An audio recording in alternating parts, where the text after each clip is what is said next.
다들 어제 우리 스픽스에서 단독으로 터트린, 물론 뭐 그 타임에 JTBC에서도 터트렸다고는 제가 들었습니다만, 우리 거 하느라고 제가 사실 그 방송을 못 봤는데요. JTBC와 단독으로 터트린 명태균 씨와 일방적으로 깨지는 김영선의 이 녹취를 여러분들이 듣고 모두 충격의 도가니에 빠졌다. 그리고 그 내용, 톤, 그 당시의 상황, 대통령과 건희 여사 간의 관계를 본인들이 어떻게 이용했는지에 대해서 아주 명확하게 나와 있는 바로 그거. 이게 바로 국정농단 아니냐.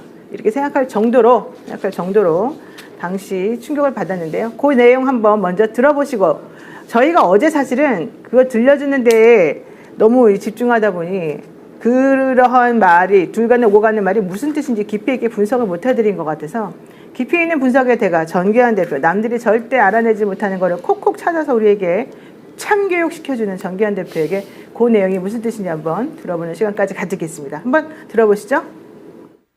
대표님. 왜 얘기해? 하지 말라니까요. 대통령이 알아서 하겠다 하는데 왜 그래요? 본인 대통령입니까?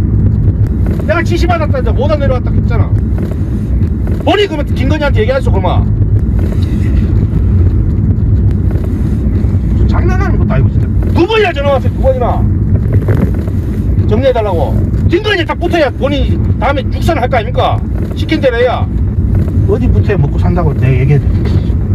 하지 마이소. 모르는 건 하지 말라니까요. 안전한 거는 본인이 안전하게 하이소 제발.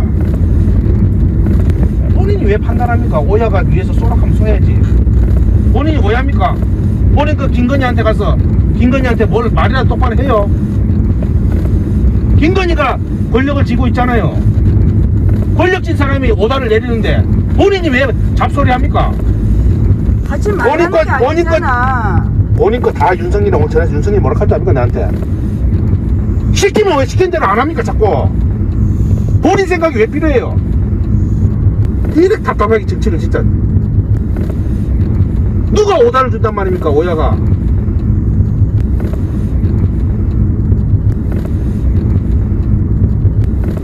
내가 꼭 그런 얘기를 해야 됩니까? 시키면 시킨 대로 하이소 그냥. 내가 지금 여론조사 장사합니까? 내 여론조사 해갖고 돈 10원이나 남기는 거 봤어요. 그냥 그 벌은 못 주고 그냥. 내가 그러면 앉아갖고 여론차 해갖고 요리조리 해갖고 예? 언론사 장사해 못 가야. 예? 그럼 김건희하고 대통령이 내보면 뭐라 하겠습니까? 나도 하기 싫어요 지금.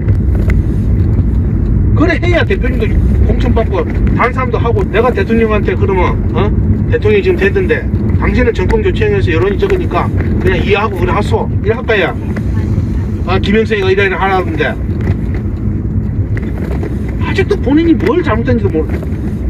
오야가 쏘락하면 쏴야죠. 청와대에서 계속 가니까 청와대에서 지역 조사하는 거 ARS 돌리는 거 그거 받아야지.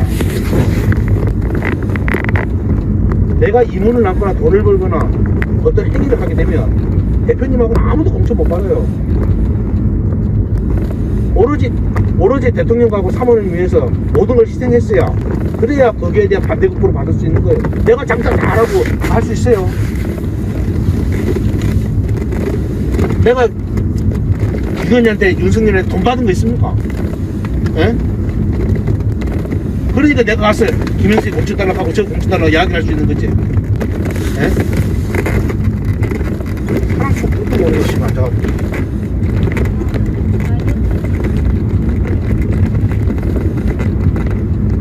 서울에 좀 사무실에 언론사 누가 그 사람을 쓰고 누가 그걸 운영한단 말이야.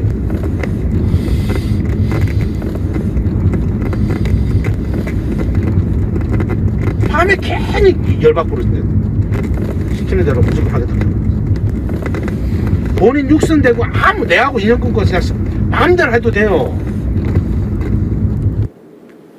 네, 결과적으로는 대통령실 부인인지 대통령인지 하여튼 2번이나 전화가 왔다. 네가 그렇게 경솔하게 행동하는 바람에 가만히 있어라. 오야가 마음대로 해주고 그럴 텐데 왜 네가 나서가지고 아무것도 모르면서 네 판단을 하느냐. 김건희한테 딱 붙어 있어야지 육선 될 거 아니냐. 서울 사무소 어떻게 할 거냐. 이제 이런 얘기입니다. 그럼 여기서 궁금했던 거 다른 건 다 이해가 되는데 전 대표님 서울 사무소 어떻게 할 거냐가 무슨 말이죠? 이들은 창원이 본거지인데. 자, 서울에 사무실을 차렸다는 거죠. 아, 왜요? 어떻게 운영할 것인가는 이제 따져봤겠죠. 미래한국연구소 서울사무소가 이제 저 당시에 만들어집니다. 시점이 언제냐? 2022년 6월 15일 전후입니다. 저 녹음이 이루어졌던 게요. 대통령 취임을 언제 합니까? 2022년 5월 10일 날 대통령이 취임을 하게 되죠. 네. 취임한 지 한 달쯤 지나서 구체적인 사업을 놓고 김영선과 명태균이 서로 이견이 생깁니다. 그러면 그 사업이 뭐냐? 결론 말씀드리면 그 당시는 대통령실이라고 용어를 쓰지 않았습니다. 청와대라고 했죠. 그렇죠. 용산이 아직 안 일어나지 않습니까? 들어가니까. 네. 자, 그러면 청와대에서 이제 편의상 제가 용산이라고 하겠습니다. 지금 용산이 대통령실로 다 이제 인식이 되어 있으니까요. 용산에서 정기 여론조사하는 게 있습니다. 국민들한테 공표하지 않고 여론의 추이를 살피는 조사를 하지 않습니까? 그 조사를 정치, 경제, 사회, 문화 전 분야에 걸쳐서 미래한국연구소에서 수주를 하기로 했다. 또는 대통령이 두 번이나 정리를 해준다고 했는데 네. 왜 김영선이가 갑자기 나서가지고 언론사 이야기 나오지 않습니까? 네. 판을 갑자기 키워버리는 거예요. 대통령실에서 주는 여론조사만 받으면 되는데 기왕에 하는 김에 서울 사무소도 있고 그 당시에 대구 경북을 위해서도 또 안동 쪽에 사무실을 차린다고 뭐 준비를 하고 있습니다. 네. 자, 그러면 이 판을 아예 키우자. 김영선은 주장을 하고 있고 명태균은 아니 용산에서 정리해 주는 것만 받으면 되지 왜 용산에서 그걸 하라고 하는데 너 다른 이야기를 하고 있느냐. 왜 이걸 복잡하게 해서 오야시키는 대로 따라가지. 네가 괜히 다른 의견 내가지고 하면 이게 다 산통 깨진다. 제발 좀 가만히 있어라. 내가 너무 소리를 내서 크게 사업을 벌리면 이거 안 되는데. 네네네. 자, 이렇게 얘기를 하는 장면으로 추정됩니다. 아. 결국 뭐냐. 용산에서 명태균에게 여론조사와 관련된 일정한 용역을 주기로 했다. 네. 는 것을 우리가 추정할 수 있고요. 그 과정에서 김영선은 다른 의견을 내는 겁니다. 뭐라고요? 판을 더 키우자. 아. 언론사에 공표하는 것까지 포함해서 언론사 얘기가 나오지 않습니까? 네. 그럼 언론사를 예전 나왔던 게 머니투데이, 뭐 프라임 경제, 어느 많은 언론사가 있었지 않습니까? 네네. 이제 그런 데를 함께 손잡고 하면은 더 커지는 거 아니냐. 그래서 서울 사무실을 열었다. 누구에게 열었느냐? 김영선의 친척 회사에다가 서울지사를 열게 됩니다. 아. 그러니까 거기에 돈을 누가 대서 어떻게 운영한다는 말이냐라고 이제 명태균이 꾸지람하고 제발 말 좀 들어라. 그러니까 그 서울 사무실도 그러면은 명태균이나 이런 오더를 받지 않고 오야의 오더를 받지 않고 김영선 의원이 알아서 그냥 막 먼저 만들어 버린 거예요? 이제 그렇게 이제 되는 거죠. 실제 만들었으니까. 그런데 사업자 등록까지는 내질 않았고요. 그걸 이제 만들었죠. 아. 그러니까 김영선은 아예 이 기회에 크게 사업을 벌이자는 쪽으로 갔고 명태균은 네. 용산에서 주는 일만 받아서 그냥 하자라고는 그 사이에 이제 갈등이 있었고 거기에 이견이 노출됐는데 그 이견 때문에 아마도 이 일을 수주 못하게 된 것도 이런 두 사람 간의 갈등이 원인이 아니었나 이런 추정은 가능합니다. 그렇군요. 그러니까 지금 말씀의 설명과 저 명태균 씨의 발언을 맞춰보면은 이게 뭘 갖고 싸웠는지가 정확하게 다 드러난다고 봅니다. 그러니까 명태균 씨가 지금 다 실토하잖아요. 자기 생각이 뭔지. 지금 지금 말씀을 들어보면 김영선 전 의원이 하려고 했던 거는 명태균 씨가 여론조사와 관련된 기능이 있으니까 그걸 잘 살려가지고 쉽게 말씀드리면은 영리 사업을 하려고 했던 것 같아요. 그래서 이런 언론사가 예를 들면 의뢰하는 거 있지 않습니까? 네. 우리가 이러저러한 여론조사 이런 거 하고 싶다라고 하면은 그런 거를 수주를 하고 그래서 여론조사를 예를 들면 갤럽이나 뭐 이런 데가 하는 것처럼 공표를 하고 네. 그런 활동들을 하게 되면은 그러면 이 여론조사 업체는 이 쉽게 얘기하면은 공작을 못 합니다. 공작을 하면 안 돼요. 그러면 그렇지 않습니까? 갤럽이나 이런 데서 예를 들면은 평상시에는 이렇게 여론조사와 관련된 언론사의 수주를 이렇게 받고 있다가 네. 어느 날은 또 용산에서 의뢰하는 이상한 여론조사를 또 하고 그런 걸 하고 있다고 생각해 보세요. 그럼 문제가 반드시 되지 않겠습니까? 네. 그러니까 이런 거를 하지 않고 명태균 씨 말에도 나오잖아요. 내가 이문을 언제 남기려고 한 적이 있냐. 돈 벌려고 한 적이 있느냐. 자기는 돈 벌려고 한 적이 없다는 거잖아요. 네. 김영선 전 의원은 근데 돈을 버는 쪽으로 가보자. 진지한 여론조사 사업을 해보자 이렇게 얘기하면서도 그렇게 해서 돈을 버는 주체는 아마 그러니까 해먹자라는 쪽이었겠죠. 우리 김씨 집안도 같이 껴가지고 한번 해보자. 자기 친척들 동원해가지고 요런 그림을 그렸다고 하면은 네. 명태균 씨는 그게 아니고 우리는 자기가 그림자라고 하지 않습니까? 우리는 뒤에서 권력하고 붙어가지고 뭘 하는 거냐? 우리는 공작을 하는 것이다. 공작을 네. 하는 과정에 뭐 PNR이라든지 이렇게 공작을 하는 과정의 필요에 따라서 이 필요에 따라서 제한적으로 다른데 끼고 뭐 공표를 하거나 이렇게 간접적으로 할 수는 있겠지만 기본적으로는 우리는 공작을 하는 것이고 공작이라고 표현해서 명태균 씨가 뭐 불쾌할 수도 있겠지만은 공작을 하는 것이고 그 공작을 하는 데 있어서의 돈을 추구하는 게 아니고 우리는 뭘 추구하는 거냐면 공작을 하는 거를 공짜로 다 해준 다음에 그리고 뭘 대가로 받는 거냐? 권력이 해줄 수 있는 거, 권력이 제공해 줄 수 있는 것을 대가로 받는 것이다. 그게 지금은 뭐냐? 김영선 6선 만드는 거 아니냐. 그런데 요 구조를 가지고 지금 내 구상대로 가고 있는데 갑자기 이거를 영리활동을 해가지고 지금 사업을 하자 그러면은 김영선 6선을 어떻게 만드냐. 지금 이 얘기를 하는 거거든요. 제가 안 그래도 이제 우리 전 대표가 조금 먼저 가셔야 되니까 제가 좀 몇 개만 먼저 집중해서 여쭤보고 보내드리는 걸로 할 텐데요.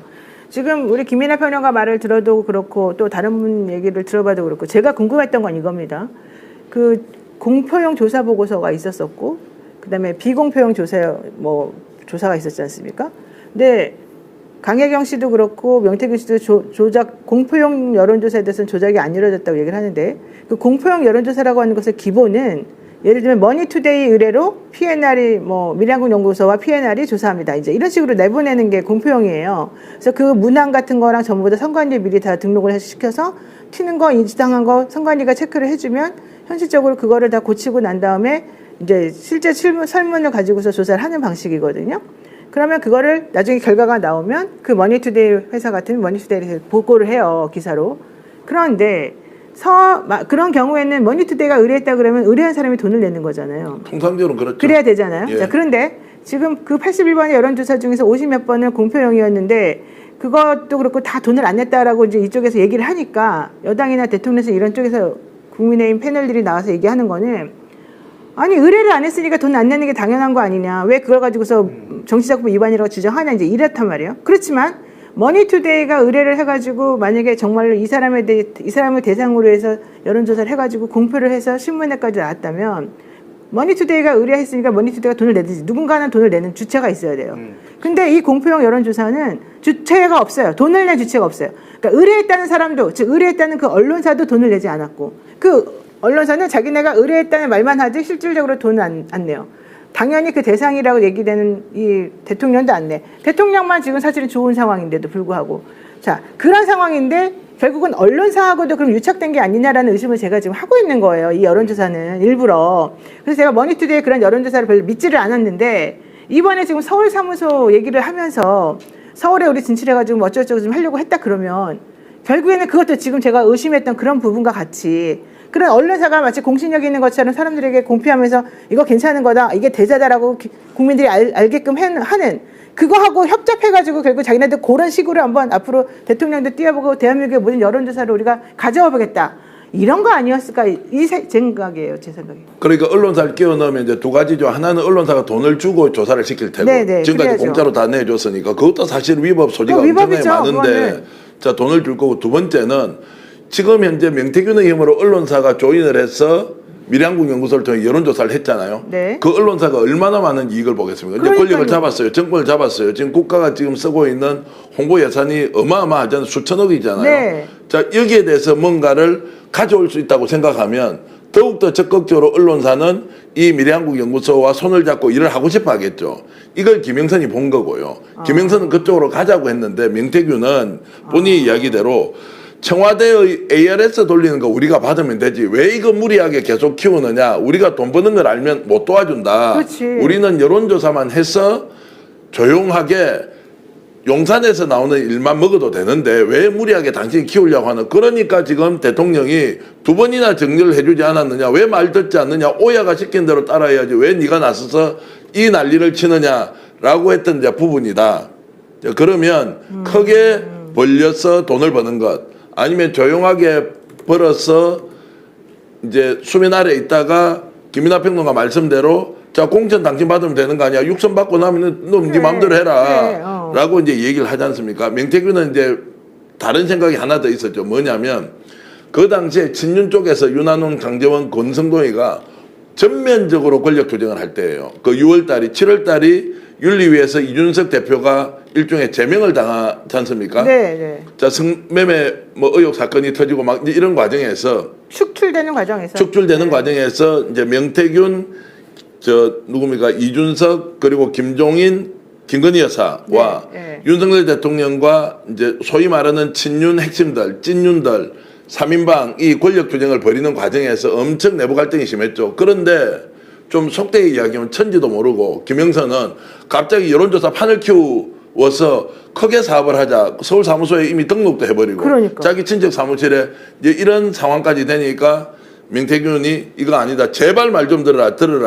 그리고 꼭 저 대화를 들어보면 윤석열 대통령 또는 김건희 여사 앞에서 논쟁을 한 것처럼 이렇게 느껴져요. 네. 왜 치킨들 안 하고 딴소리 하느냐. 이제 이 말은 김영선 의원의 의견이 어떤 식으로든 당시 용산으로 들어가서 이거 주다가는 큰일 나겠구나라고 했다. 이건 이제 저희 완전 내피셜입니다. 이제 이렇게 이제 볼 수가 있고 그리고 그 과정에서 갈등이 심해지면서 이도 저도 안 돼 버린 거예요. 네. 계속 그 뒤에 6월 이후에 끊임없이 그 명태균 대표가 김영선 의원을 질타하고 욕을 하고 하는 장면들이 계속 나오게 됩니다. 사업을 못하게 돼버린 거죠. 네. 김영선 때문에. 그러네요. 이런 생각을 이제 하고 있었다라고 저는 봅니다. 와, 이거 만든 건가요? 지금? 자, 그런데 더 중요한 게 있어요. 그 당시에 대통령 지지율이요. 네. 집권 초기에 46에서 48% 같으면 역대 정부 어느 정부도 취임 한 달 만에 50%가 무너진 적이 저는 기억이 없습니다. 없어요, 저도. 네. 그러니까 왜 그러면 명태균을 선택했겠느냐. 자, 비공표 여론조사는 지금 조작됐다고 거의 입증이 되지 않습니까? 네. 공표 여론조사는 어려웠습니다. 그러면 어떤 식으로든 작업이 가능하다고 생각했으면 실제로 46에서 48 정도 나오는 거를 그래도 과반 지지율은 50은 유지하고 넘겨야니까. 있다는 쪽으로 하려면 네. 누구한테 주는 게 제일 유리하겠습니까? 여기다 줘야죠. 미래한국연구소에 네. 주면 네. 적정하게 작업을 해내지 않습니까? 그렇죠. 자, 그런 것들을 노리고 명태균만한 사람이 없다. 명태균이 사업을 제안했을 수도 있지만 당시에 윤석열 대통령 쪽에서 명한테 이걸 맡기더라도 오히려 여론을 관리하는 데는 크게 문제가 없겠구나. 공표든 비공표든 그러면은 그 이전에 했던 여론조사에 대한 신뢰도가 얼마나 높았다는 겁니까? 대선 과정에서. 그렇죠. 아니 대선 과정에서 이 사람이 아무 쓸모없는 여론조사 종이 쪼가리 몇 개 가져와서 던져준 사람인데 네. 자, 저 녹취 내용을 보면 대통령이 취임한 이후에 여론조사를 누구한테 맡길 건지 ALS 청와대라는 단어가 나오면서 네. 김영선과 싸울 정도 됐다면 얼마나 그 당시에 신뢰를 많이 받았기에 그렇죠. 기억해 보십시오. 어떤 정권이 출범했는데 내가 청와대에서 용산에서 하는 여론조사 다 수주할 수 있다 이러면 대한민국의 모든 날고 기는 여론조사 회사가 다 붙는 거 아닙니까? 네. 자, 그런 걸 연결해 보면 그 이전의 조사에 대한 신뢰도가 얼마나 높았고 또 대통령 취임 이후에도 이 여론조사를 실제 주려고 했다라고 하는 것이 김영선, 명태균의 대화에서 나오는 것을 보면 네. 큰 이권 사업으로 확장되지는 못하지만 네. 상당히 내밀하게 중요한 대화를 하면서 비즈니스를 실제로 이루려고 했다. 이렇게 저는 분석하고 있습니다. 그러니까 그래도 고맙네요, 김영선한테. 김영선이 저렇게 경솔하게 행동해준 바람에 서울 사무소 하겠다는 그 계획도 날아가고 대통령이나 이쪽에서 그게 다행이라고 해야 되는지 모르겠지만 어쨌든 산통이 깨지긴 했지만 네. 이제 전후 사정 대선 과정과 그리고 대통령 취임 이후의 상황을 보는 것으로 충분히 명태균의 영향이 어느 정도 컸고 구체적인 사업을 하려고 했는지를 확인할 수 있는 저는 녹음이라고 자, 봅니다. 이 상황에서 이런 녹음이 하도 여기저기서 나오고 대통령과 부인이 얼마나 우리 모르게 뒤에서 사인과 명태균이라고 하는 사인과 또 대통령의 권력을 업고 있는 그 사인 명태균 스스로도 이 대한민국을 이렇게 어지럽히는가를 우리가 그동안에 계속 봐왔는데요. 그래서 그랬는지 이거 하나만 보고 가세요. 속보가 나왔습니다. 윤 대통령 지지율 19%다. 스픽스는 말하는 언론입니다. 대세는 유튜브, 그중에서 스픽스. 좋아요, 댓글, 구독, 알림 설정. 여러분이 저희를 사랑해 주시고 우리가 여러분을 사랑하는 4가지 방법입니다.